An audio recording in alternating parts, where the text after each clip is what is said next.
Hello friends, मेरे channel learning electronics में आपका स्वागत है। आज हम लोग किरचॉफ्स करंट लॉ पढ़ेंगे और उससे रिलेटेड प्रॉब्लम भी सॉल्व करेंगे। तो वीडियो स्टार्ट करने से पहले मेरे चैनल को सब्सक्राइब कर लीजिए और बेल आइकन को भी प्रेस कीजिए ताकि और अपडेटेड वीडियोस आप तक पहुंच सकें। तो चलिए वीडियो स्टार्ट करते हैं। किरचॉफ लॉस जो हैं उसको एक जर्मन साइंटिस्ट ने डेवलप किया था जिसका नाम है गुस्टैव रॉबर्ट किरचॉफ। इन्होंने दो लॉस दिए थे, एक किरचॉफ्स करंट लॉ और दूसरा है किरचॉफ्स वोल्टेज लॉ। तो इन्होंने जो लॉस दिए हैं वो नेटवर्क एनालिसिस में यूज होते हैं और इनको डीसी और एसी सर्किट्स दोनों में यूज किया जा सकता है। तो जो इंटरकनेक्शन होता है नेटवर्क एलिमेंट्स में उनको इजीली एनालाइज करने के लिए या इजीली सॉल्व करने के लिए सर्किट को हम लोग किरचॉफ लॉस का यूज करते हैं। तो इन्होंने जो लॉ दिया है, फर्स्ट लॉ जो है किरचॉफ्स करंट लॉ कहलाता है जो फ्लो ऑफ करंट के साथ डील करता है, और दूसरा जो है किरचॉफ्स वोल्टेज लॉ कहलाता है जो सर्किट एलिमेंट्स होते हैं जैसे कि रेजिस्टेंसेस, कैपेसिटेंसेस और इंडक्टेंसेस, इनमें जो वोल्टेज ड्रॉप होता है उसके साथ डील करता है। ठीक है। अब किरचॉफ्स लॉस के कुछ लिमिटेशंस होते हैं। ये लॉस जो हैं ये लम्प्ड एलिमेंट मॉडल पे बेस्ड हैं। लम्प्ड एलिमेंट मॉडल का मतलब होता है कि जो किरचॉफ्स लॉ हैं लम्प्ड नेटवर्क में ही एप्लीकेबल होते हैं, डिस्ट्रीब्यूटेड नेटवर्क्स में एप्लीकेबल नहीं होते। लम्प्ड नेटवर्क का क्या मतलब होता है, जो सर्किट एलिमेंट्स होते हैं जैसे कि रेजिस्टर्स, कैपेसिटर्स, इंडक्टर्स, अगर ये फिजिकली सेपरेबल हो सर्किट से तो उसको हम लोग लम्प्ड नेटवर्क बोलते हैं। अगर फिजिकली सेपरेबल ना हो तो डिस्ट्रीब्यूटेड नेटवर्क बोलते हैं। तो ये लॉस जो हैं लम्प्ड नेटवर्क्स में ही एप्लीकेबल हैं। अगर डिस्ट्रीब्यूटेड नेटवर्क की बात आती है तो ये एप्लीकेबल नहीं होते, जैसे कि ट्रांसमिशन लाइन में किरचॉफ्स लॉ एप्लीकेबल नहीं होते क्योंकि इसमें जो चार्ज डेंसिटी होती है वो कंटिन्यूअसली ऑक्सीलेटिंग होती है, इसलिए। अब किरचॉफ्स करंट लॉ पे आ जाते हैं, इनका स्टेटमेंट देख लेते हैं। स्टेटमेंट है the algebraic sum of current in the network of conductors meeting at a node of circuit is 0। यहाँ पे देखिए एल्जेब्रिक सम का टर्म आया हुआ है। एल्जेब्रिक सम का मतलब है जब हम किसी क्वांटिटीज का पॉजिटिव और नेगेटिव साइन कंसीडर करते हुए उनका एडिशन करें तो उसको एल्जेब्रिक सम बोलते हैं। तो इस सम में नेगेटिव वैल्यूज भी होंगी, पॉजिटिव वैल्यूज भी होंगी, किसकी? करंट की। नेटवर्क में जो करेंट्स होंगे उनके एल्जेब्रिक सम होगा। अगर वो किसी नोड पे मीट कर रहे हैं तो वो इक्वल टू क्या हो जाएगा? 0 हो जाएगा उनका एल्जेब्रिक सम। ये कहता है करंट लॉ। इसका इक्वेशन है sigma k is equal to 1 to n I k is equal to 0। यहाँ पे n जो है ये टोटल नंबर ऑफ ब्रांचेस है विथ करेंट्स फ्लोइंग टूवर्ड्स और अवे फ्रॉम द नोड। मतलब वो जो करेंट्स हैं, ब्रांच करेंट्स जो हैं वो नोड के तरफ भी आ सकते हैं और उनसे दूर भी जा सकते हैं, ये लिखा हुआ है।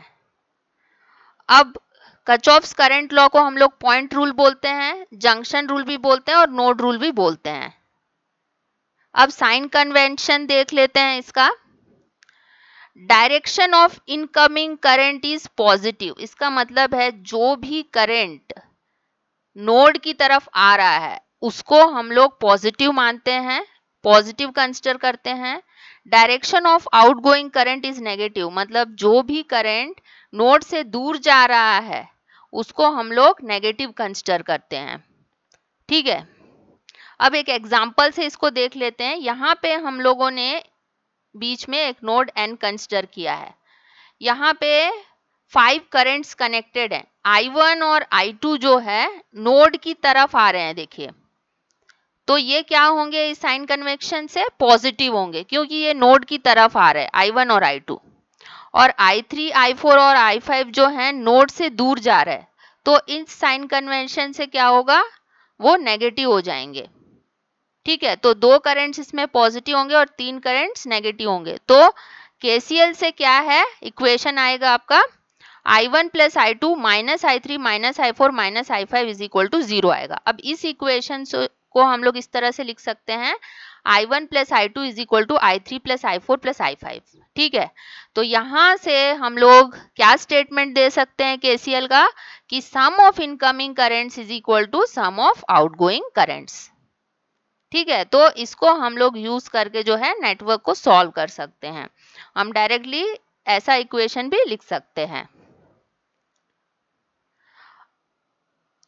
जो किरचॉफ्स करंट लॉ होता है वो कंजर्वेशन ऑफ चार्ज के ऊपर डिपेंड करता है। ये कंजर्वेशन ऑफ चार्ज के ऊपर बेस्ड है। इसका मतलब क्या है कि नेट चार्ज जो होगा वायर्स और कंपोनेंट्स में वो कांस्टेंट होगा। कंजर्वेशन ऑफ चार्ज के ऊपर डिपेंड है मतलब जो नेट चार्ज होगा किसमें, वायर्स और कंपोनेंट्स में, वो कांस्टेंट होगा। ठीक है, अब केसीएल का यूजेस देख लेते हैं। पहला है नोडल एनालिसिस।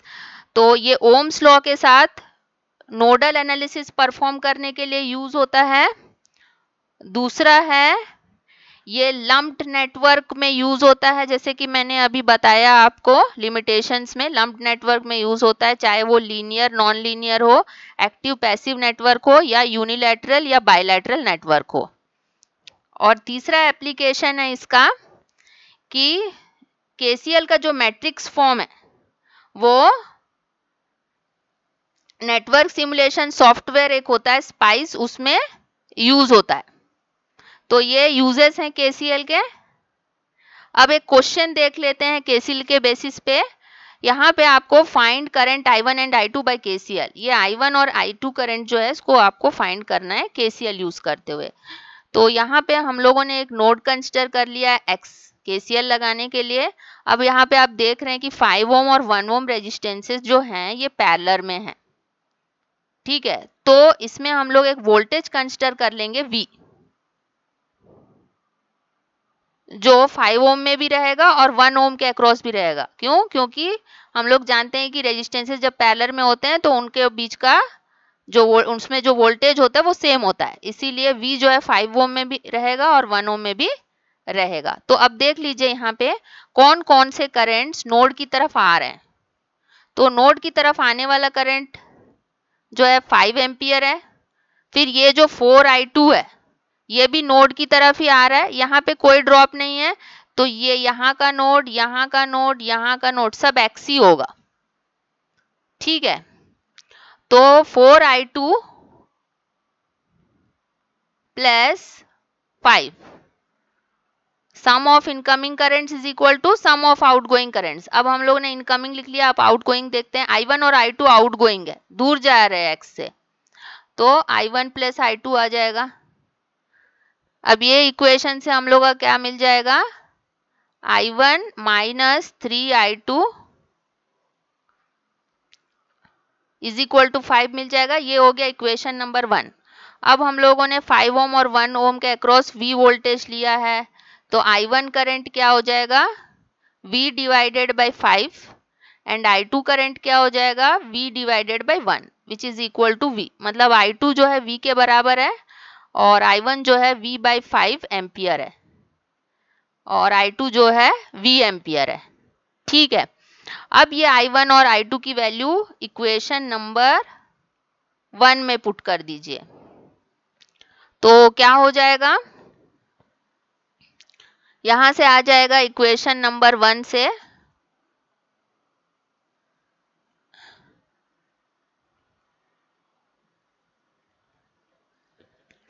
इक्वेशन नंबर 1 क्या था, I1 minus 3I2 is equal to 5। I1 minus 3I2 is equal to 5 था। अब इसमें I1 की वैल्यू क्या है, V बाई 5, और I2 की वैल्यू क्या है, V।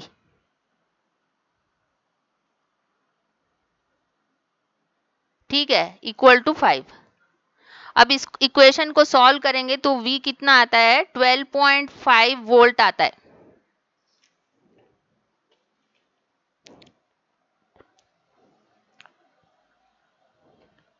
ठीक है, अब I1 क्या है, I1 is equal to V upon 5 ampere है, तो यहाँ पे 12.5 डिवाइडेड बाय 5 हो जाएगा, इक्वल टू कितना होगा